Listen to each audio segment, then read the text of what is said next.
Contagion is a 2011 American thriller film directed by Steven Soderbergh. Its ensemble cast includes Marion Cotillard, Matt Damon, Laurence Fishburne, Jude Law, Gwyneth Paltrow, Kate Winslet, Bryan Cranston, Jennifer Ehle, and Sanaa Lathan. The plot concerns the spread of a virus transmitted by respiratory droplets and fomites, attempts by medical researchers and public health officials to identify and contain the disease, the loss of social order in a pandemic, 2, and the introduction of a vaccine to halt its spread.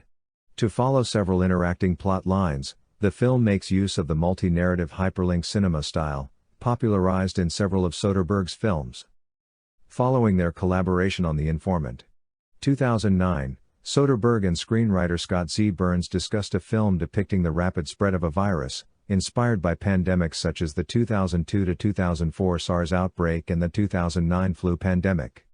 Burns consulted with representatives of the World Health Organization as well as medical experts such as W.E.N. Lipkin and Lawrence Larry Brilliant. Principal photography started in Hong Kong in September 2010, and continued in Chicago, Atlanta, London, Geneva, and San Francisco until February 2011. Contagion premiered at the 68th Venice International Film Festival in Venice, Italy on September 3, 2011, and was theatrically released on September 9, 2011. Commercially, the film made $136.5 million against its $60 million production budget. It was praised by critics for its narrative and the performances. It was also well received by scientists, who lauded its accuracy. The film has received renewed popularity during the 2019-20 coronavirus pandemic. 3. Returning from a business trip in Hong Kong, Beth Imhoff has a layover in Chicago and meets a former lover for sex. 2 days later, in her family home in suburban Minneapolis, she collapses with seizures.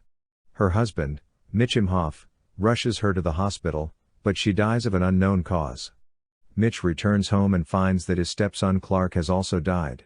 Mitch is placed in isolation for testing but is later found to be immune. He returns home to his teenage daughter Jory.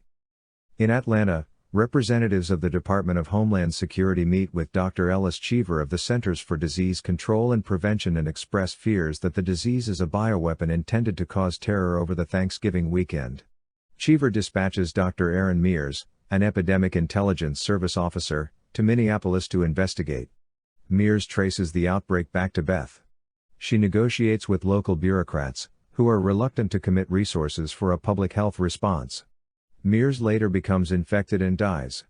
As the novel virus spreads, several cities are placed under quarantine, resulting in looting and violence.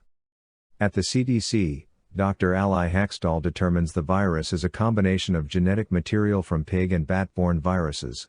Work on a cure stalls because scientists cannot discover a cell culture within which to grow the newly identified MEV1. University of California professor Dr. Ian Sussman violates orders from Cheever to destroy his samples, and identifies a usable MEV1 cell culture using bat cells. Haxtall uses the breakthrough to begin research on a vaccine. Other scientists determine the virus is spread by respiratory droplets and fomites, with a basic reproduction number of 4 when the virus mutates. They project that 1 in 12 of the world population will be infected, with a 25 to 30% mortality rate. Conspiracy theorist Alan Crumweed posts videos about the virus on his blog. In one video, he claims he has cured himself of the virus using a homeopathic cure derived from forsythia. People seeking forsythia overwhelm pharmacies. During a television interview, Crumweed discloses that Cheever secretly informed friends and family to leave Chicago before quarantine was declared. Cheever is informed he will be investigated. Crumweed, having faked his illness to boost sales of forsythia, is arrested for conspiracy and securities fraud. Using an attenuated virus, Haxtall identifies a potential vaccine. To cut out the lengthy time it would take to obtain informed consent from infected patients, Haxtall inoculates herself with the experimental vaccine and visits her infected father. She does not contract MEV1 and the vaccine is declared a success. The CDC awards vaccinations by lottery based on birth date. By this time, the death toll has reached 2.5 million in the US and 26 million worldwide. Earlier, in Hong Kong, World Health Organization epidemiologist Dr. Leonora Orance and public health officials comb through tapes of Beth's contacts in a Macau casino and identify her as the index case. Government official Sun Feng kidnaps Laurence as leverage to obtain MEV-1 vaccine doses for his village, where she remains for months. WHO officials provide them with vaccines and she is released. When Laurence learns the vaccines given to the village were placebos, she runs to warn them. In a flashback, a bulldozer knocks down a banana tree while clearing rainforest in China, disturbing the natural habitat of some bats. One bat finds shelter in a pig farm and drops a piece of banana, which is eaten by a pig. The pig is slaughtered and prepared by a chef in a Macau casino, who transmits the virus to Beth in a handshake. Scott Z. Burns 7. Concerted efforts to devise Contagion coincided with Burns' collaboration with Soderbergh in The Informant. 2009.